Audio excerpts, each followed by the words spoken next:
Hello folks, going to talk about next week's potential for a storm. So here's how it's going to play out. Just to give you an update, the European is pretty consistent with its solution, so it hasn't really changed much over the last couple days. The American models has been a little more varied, but the latest model runs I have are from earlier today, so there's new model runs coming in like later tonight, but I'm not sure if they're going to change a lot. The European probably won't change too much. The GFS might, though. But we're going to stick with the model runs that we have here. So here's what's going to be happening. Alright, so on Monday, you have these two pieces of energy coming into the west, into the Pacific Northwest, okay? Now, one of the keys here is, this piece of energy is actually going to be one of the ingredients that's going to create this big storm. And the big difference between the American model and the European model is, for the most part, the American model keeps these two pieces separated. Both of these model solutions look pretty scary, I just want to say right now. However, if the GFS comes through, this is going to be a little bit of a weaker storm. Now, it's still going to be big, but the European model kind of develops it into like a monster storm, and we'll get to there later. But this piece of energy is actually going to be associated with a clipper system that's going to move through across. So the European has a weaker solution for the clipper. This one has a bit of a stronger solution for the clipper system. So this clipper system is going to move east across, and it's going to drag a cold front through Tuesday night. And this is going to be our coastal storm, and this is according to the American model. So let's keep going here. So that's going to move east. Notice how the two pieces of energy stay separated. That's your clipper system that's going to be moving across. Alright, let's keep moving east. This is the American model. And it just stays, it goes that way. And this area of low pressure goes up into Canada. It's going to be a bit of a stronger storm up there. So, and then this is going to drag through a cold front. Now, this piece of energy is going to come through here, and it's going to form a storm somewhere down here, but on the back edge of the Arctic air that's going to be coming through with the cold front, and there's also going to be high pressure setting up over here as well. It's going to funnel in that Arctic air. So here we go. Let's keep going. Alright, and then another thing is it separates this energy once again. So this piece of energy to the right is your coastal storm. This piece of energy looks like it's going to form another storm down in the southwest, because if you take a look here, you have low pressures down here as well. So it looks like that left piece of energy is going to form a storm down here. This piece of energy forms low pressure along the Arctic front over here. I think, alright, so let's just continue before I get ahead of myself here. So here we go. Now you can see there's two separate pieces of energy, but this one is still intensifying along the edge of the Arctic air. So I'm not sure if it's far enough south, but to me it looks like it might be taking in some Gulf moisture, but it's also close to the Atlantic. And if you notice, the right edge of the storm, the right front quad is negatively tilted. So it's probably going to be taking in Atlantic moisture and possibly Gulf moisture at the exact same time. So that alone, plus being on the edge of an Arctic air mass, is going to really, make this storm strengthen. It's going to explode, pretty much. If you keep going along here, sorry, that's back a little too far. This is where we were. Alright, look at that, and bam, look, it just explodes. Right along the coast here, it explodes. With all that wind energy here. Okay? And then it moves out. Look at how much this storm intensifies. Like, it really intensifies. Okay, so here's, if you take a look at your low map on the GFS.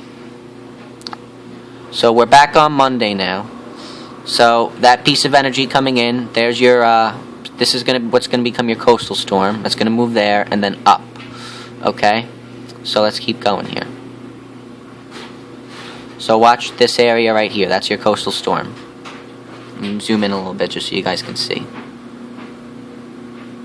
Watch, there it goes, there it goes, there it goes. Watch, where's it gonna go? There it is. Oh, and also notice that because the other two pieces of wind energy separated, this energy, there was another piece of energy up here that is going to combine with this according to the European model, but the American model keeps them separated. So now you have a Canadian storm up there and the American coastal storm down there. So let's keep going. Where's this going to go? Let's watch. And notice that the millibars are dropping. 996, it's strengthening. It's exploding along the Arctic boundary, and this is a perfect track. Right up the coast. Little far east, but I think it's going to be strong enough where if the American model solution comes through, there's still going to be at least a moderate snowfall in most areas. This is if the American comes through. And if you look at your precipitation map down here, I hope you guys can see that it's not too blurry. Hold on. You know, I forget that I can actually zoom in on this phone. See that? Long Island is immersed with precipitation, if you can see that very well. And there's your low. It's going right up the coast. Should have utilized this earlier. And then your piece of energy for your storm, whoops, it's right here. That's your storm. So the American model has this storm coming up the coast, like this. That's the American solution. And I want to show you why this is going to happen. So we're going to zoom out a little bit. This is your 300 millibar chart. This shows winds in the upper atmosphere, particularly the jet stream. So here we are on Tuesday. Actually, I'm going to back this up just a little bit. This is on Sunday. So notice on Sunday we have a... Hold on. Alright, we're good. We have a split flow. You have the northern branch of the jet stream going along up here, and then there's a southern branch down here. So when you have a split flow like that, that's very dangerous for big storms to develop. So as you move through here, the southern branch, you know, I just want to reiterate that most of this is my own interpretation, so some of my interpretation might not be completely accurate, so don't, you know, hold me to it. To me, it looks like the southern branch of the jet stream disappears, and now you only have one branch. The northern branch is now all the way down here. The southern branch looks like it's all the way down here. So let's keep going. Here we are. Now we're on Wednesday.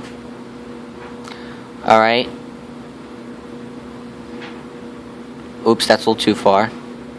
So here's your short wave. This is your piece of energy. I believe this is the piece of energy over here. So that's going to form your storm over here, and it's going to move up the coast. So notice how the winds along this jet stream here, the storm is going to be on top of the jet stream, it looks like. To me, that's what it looks like. So it's going to be moving. Look, the winds are pointing northeast. So if you have a storm form down here, where's it going to go? It's going to go like this, right up the coast. And that's what the American model is proposing. But it also proposes that you have two storms instead of one stronger one. Okay, I think I mentioned everything there. Now let's look at the European model.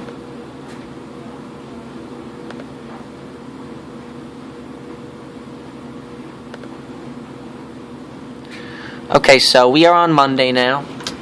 And again, here are your two pieces of energy that I was showing you on the GFS, and the GFS keeps this piece of energy separate. Actually, let me try something else. Let me zoom in a little bit. The GFS keeps this piece of energy separate from that piece of energy.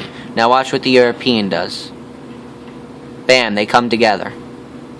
So that's a really potent shortwave moving along the... It looks like along some sort of jet stream here. This looks like a strong area of winds with the isobars close together. So then, if you look here, there's your storm. It's your low pressure. Now, here is the Clipper system that's going to be bringing in its cold front on Tuesday night, so you get a shot of Arctic air. Here's the high pressure that's going to aid in bringing in that Arctic air. Okay, now let's keep going. Let's look at our wind map. Let's keep going. Next day. Look at that. That is a really strong storm right there. So, I believe what's happening here is it looks like the surge of Arctic air is going to be all the way down here, extending this way.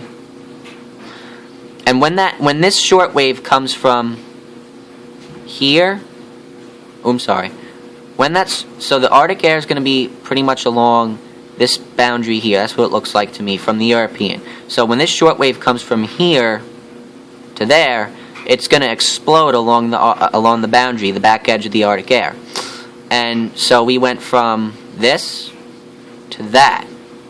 So, looking at your low pressure map, we went from this to that. Look at that. 996 millibars down here.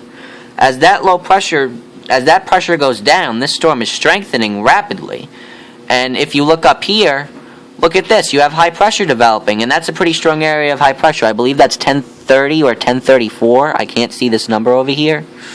But if you have a strong area of high pressure up here, you just had a cold front move through, guess what's going to happen? This is going to bring a strong surge of Arctic air down here. This Arctic air is going to be funneling in. So you have all the ingredients coming together for a major East Coast and New England snowstorm. Okay, so here's your low.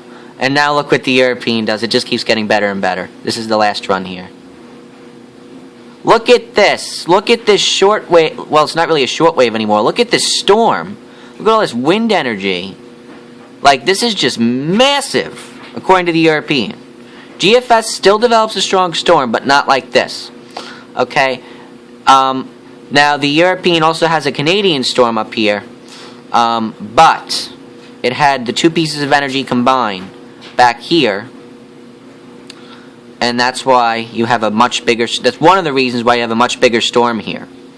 The GFS had those two pieces of energy separated, so if you want to go back just to show you, just to once again, these two pieces of energy come together. That's one of the reasons that the storm is going to look like this. Okay? The GFS had those two pieces of energy not coming together, which is one of the reasons why the storm is weaker. And also, I think the European brings the jet stream down further south and the surge of Arctic air down further south. Now look what's going to happen. If you look at your low pressure map, look at that massive storm right there. Look at that. The central pressure of that is 984 millibars.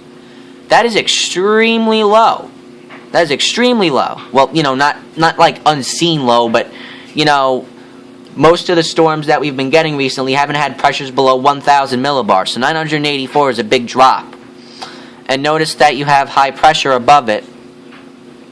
So it's going to set the stage. It's going to bring in that Arctic air, but look, it actually weakens a little bit. So I think this storm, as it comes along the boundary of Arctic air, and it's also going to have a lot of wind energy since it's on the north side of the jet stream, you know, it's going to explode as it comes toward the coast. And if you also notice, again, I'm going to point this out, you have a bit of a negative tilt up here, so it's going to be taking in Atlantic moisture, and then down here you have a positive tilt, and that's going to be taking in Gulf moisture. So you have all this moisture coming in.